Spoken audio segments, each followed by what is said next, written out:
जय सिया राम। कुंडली में स्थित वक्री ग्रहों को कई बार देख करके लोग भ्रमित हो जाते हैं और वो उस ग्रह से इतने डर जाते हैं जैसे कि अब उनका कोई समाधान ही नहीं है। तो आज मैं आपको उन वक्री ग्रहों का महत्व बताता हूँ कि कुंडली में स्थित कोई भी वक्री ग्रह कहीं पर भी स्थित हो वो हमेशा उच्च का ही फल देंगे। वक्री ग्रह हमेशा वक्री स्थिति में होने पर वो मजबूत हो जाते हैं, उनकी ताकत बढ़ जाती है। लेकिन यदि कुंडली में उच्च राशि में स्थित कोई भी ग्रह वक्री है, ध्यान से सुनिएगा कि कुंडली में कोई ग्रह उच्च राशि में, जैसे मान लीजिए देवगुरु बृहस्पति कर्क राशि में उच्च के होते हैं, 5 डिग्री तक वो उच्च अंश बल में रहेंगे और कर्क राशि में ही देवगुरु बृहस्पति यदि वक्री हो गए तो नीच का फल देंगे, वो मकर राशि के जैसा फल देंगे। और यदि मकर राशि में स्थित देवगुरु बृहस्पति वक्री है तो कर्क राशि में स्थित उच्च के जैसा परिणाम वो देंगे। वक्री ग्रह का मतलब है पीछे की ओर जाता हुआ ग्रह। जो हमें ग्रह उल्टा चलता हुआ नजर आ रहा है, वक्र गतिशील होता है, वह वक्री होते हैं। अब कौन कौन से ग्रह वक्री होते हैं, कौन से नहीं होते, कौन से वक्री ही रहते हैं, यह भी आप जान लीजिए। सूर्य और चंद्रमा कभी वक्री नहीं होते हैं, वो हमेशा अपने पथ पर, अपने मार्ग पर आगे की ओर ही बढ़ते नजर आएंगे। सूर्य कभी उल्टा नहीं चलते क्योंकि समय काल कभी विपरीत दिशा में नहीं चलता है।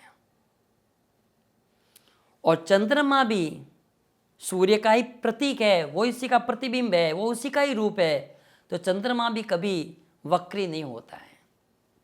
वक्री ग्रह केवल 5 है होते हैं, मंगल, बुध, देवगुरु बृहस्पति, शुक्र और शनि, ये 5 ग्रह वक्री होते हैं। राहु और केतु ग्रह हमेशा वक्री ही रहते हैं, वो कभी सही पथ पर, सीधे मार्ग पर नहीं चलते हैं। तो जो स्वाभाविक रूप से वक्री, जैसे राहु और केतु स्वाभाविक ही वक्री है, उनका मार्ग होते ही नहीं वो, तो उनका कोई परिणाम नहीं है वक्री होने का। वो कुंडली में वक्री है, वक्री ही चलेंगे, वो उल्टी दिशा में चलने वाले हैं। लेकिन अन्य जो 5 ग्रह मैंने बताया, मंगल, बुध, बृहस्पति, शुक्र और शनि, इनका वक्री होने पर क्या प्रभाव पड़ता है। मंगल मकर राशि पर उच्च के होते हैं, कर्क राशि पर नीच राशि होती है। मेष और वृश्चिक उनकी स्व राशि है। मेष और वृश्चिक राशि पर स्थित मंगल यदि वक्री हो तो उच्च जैसा परिणाम देंगे, उच्च कोटि का परिणाम देंगे, और वो अपने गुणों के अनुसार, जो मंगल की नियति है, मंगल की प्रकृति है, उसके अनुसार वो श्रेष्ठ फल देंगे। मकर राशि में स्थित मंगल यदि वक्री है तो कर्क राशि से नीच का फल देंगे, और कर्क राशि में स्थित यदि मंगल है वक्री होकर के तो उच्च का फल देंगे वो। बुध ग्रह मिथुन और कन्या राशि में स्वग्रही होते हैं, और कन्या राशि में ही बुध उच्च के भी होते हैं। मीन राशि बुध की नीच राशि कहलाती है।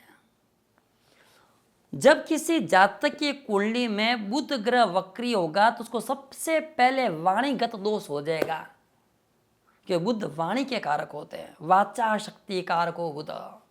बुध बुद्धि के भी कारक है, बुध बहनों और भाइयों का और संबंधों का भी कारक है, बुध हमारी त्वचा का भी कारक है। तो जिनके कुंडली में बुध यदि वक्री हो, चतुर्थ भाव में स्थित हो, शनि या अन्य किसी पापग्रह के द्वारा दृष्टि हो, उसके शरीर पर त्वचा संबंधी रोग होंगे ही, इसमें दो राय नहीं कोई, उसमें त्वचा संबंधी रोग होना निश्चित है। मंगल यदि द्वादश भाव में स्थित है तो द्वादश भाव में स्थित होगा तो सप्तम दृष्टि वो षष्ठम भाव को देंगे, रोग के घर को। अब यदि वहाँ पर मंगल कमजोर है, वक्री है, नीच राशि स्थित है, तो ऐसे जातक को रक्त संबंधी विकार होंगे। रक्त संबंधित, रुधिर संबंधित उन्हें विकारेगा, चाहे वो ब्लड प्रेशर ही क्यों न रहे उसे, और भी रक्त संबंधी कई बीमारी उसको हो सकती है। सबसे सौम्य ग्रह, सबसे शुभ ग्रह जब देवगुरु बृहस्पति वक्री हो जाते तो जातक के जीवन में अनेक कष्ट आ जाते हैं। सबसे पहली बात यह है कि भाग्य का निर्माण करने वाला ग्रह देवगुरु बृहस्पति है। व्यक्ति का भाग्य कब चमकेगा, कैसे चमकेगा, ये सब देवगुरु बृहस्पति के हाथ में, तो गुरु के हाथ में होता है ये सब कुछ। और जिस जातक की कुंडली में देवगुरु बृहस्पति नीच राशि मतलब मकर राशि में बैठकर यदि वक्री है तो फल तो भले ही वो उच्च राशि के देंगे, फिर भी उस जातक के जीवन में, अध्ययन में, शिक्षा प्राप्ति में, भाग्य निर्माण में, विवाह में, संतान उत्पत्ति में अनेक प्रकार के कष्ट आएंगे।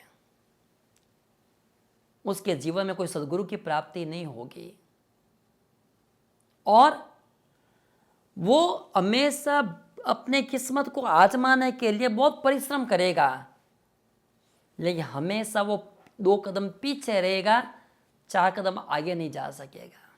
इसलिए देवगुरु बृहस्पति वक्री होने पर अन्य कष्टदायक हो जाते हैं। और देवगुरु बृहस्पति को अनुकूल करने का एकमात्र साधन, एक ही उपाय बता रहा हूँ मैं आपको, अधिक नहीं, वह गौ माता की सेवा।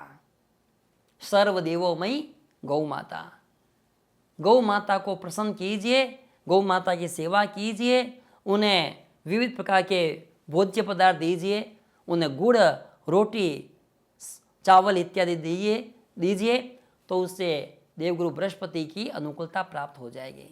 शुक्र के वक्री होने पर, शुक्र मीन राशि पर उच्च के होते हैं। अब किसी जातक की कुंडली में मीन राशि में शुक्र उच्च के तो है, लेकिन यदि वो वक्री है तो वो नीच का फल दे देंगे, वो मतलब कन्या राशि का फल देंगे। और कन्या राशि में यदि शुक्र यदि वक्री है तो उसका फल परिणाम दे देंगे, लेकिन फिर भी उसके वैवाहिक जीवन में समस्या रहेगी। शुक्र ऐश्वर्य का कारक है, वैवाहिक जीवन का कारक होता है, सब प्रकार के सुख साधनों का कारक होता है। वृषभ और तुला राशि शुक्र की स्वग्रही राशियां होती है, लेकिन शुक्र की एक विशेषता यह है कि वक्री होने के बाद में वो अपने पीछे वाले भाव को मतलब द्वादश भाव को बलवान कर देता है, मजबूत कर देता है। शुक्र वक्री होकर के जिस भाव में बैठेगा वहां पर तो नुकसान पहुंचा सकता है, लेकिन द्वादश भाव को अपने से, जिस राशि में वो स्थित है, जिस भाव में स्थित, उससे द्वादश से एक घर पीछे को वह मजबूत कर देता है। और कर्म के देवता शनि देव मेष राशि पर नीच के होते हैं, वहां पर यदि वक्री है तो तुला राशि में उच्च के जैसा परिणाम देंगे। और तुला राशि में शनि उच्च के होते हैं, वहां यदि वक्री है तो वो नीच में राशि जैसा परिणाम देंगे। मकर कुंभ ये शनि की स्वग्रही राशियां होती हैं। दसम भाव में स्थित शनि, दसम भाव में स्थित शनि देव यदि वक्री है तो वो व्यक्ति सरकारी नौकरी या राजनीति में उच्च पद प्राप्त करेगा, इसमें कोई दो राय नहीं है। क्योंकि दसम भाव में स्थित वक्री शनि अपने से द्वादश मतलब पीछे की ओर मतलब नवम भाव की ओर जाता हुआ नजर आएगा। और नवम भाव में यदि शनि की गति हो रही है तो व्यक्ति भाग्यशाली होता है। शनि कर्म का देवता है, वो कर्म करवाता है, कठोर परिश्रम करवाता है, संघर्ष करवाता है, लेकिन श्रेष्ठ परिणाम भी देता है। शनि की प्रकृति है कि वो देर करा सकता है, लेकिन अंधेर दे करवाता है, कभी भी उसको परिणाम अवश्य मिलेगा, लेकिन कठोर परिश्रम के बाद में मिलेगा, ये निश्चित है। तो प्रिय दर्शकों, आपको वक्री ग्रहों से डरने की आवश्यकता नहीं है। वक्री ग्रहों की अनुकूलता को समझिए, उनके रूप को, स्वरूप को समझिए, और ग्रहों के अनुसार आप उनकी पूजन, उनकी स्तुति, उनका दान पुण्य कीजिए। आपके लिए वे ग्रह अनुकूलता प्रदान करेंगे। जय श्री राम।